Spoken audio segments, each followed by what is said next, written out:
నిండిపోయి ఆయాసం అనేది డెవలప్ అయ్యే అవకాశం ఉంటుంది. సో ఆయాసం అనేది ఊపిరితిత్తుల జబ్బులే కాకుండా వేరే జబ్బుల వల్ల కూడా వచ్చే అవకాశం ఉంటుంది. ప్రతి ఆయాసానికి నెబులైజర్ అనేది వాడడం కరెక్ట్ కాదు.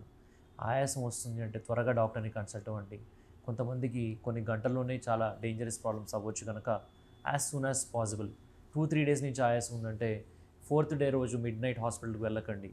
సెకండ్ డే రోజు, ఫస్ట్ డే రోజు ఆయాసం వస్తుందంటే డాక్టర్ని వెళ్ళి కన్సల్ట్ అవ్వండి. So you can buy time. So time అనేది చాలా వాల్యుబుల్ ఆయాసం అనే కేసెస్లో.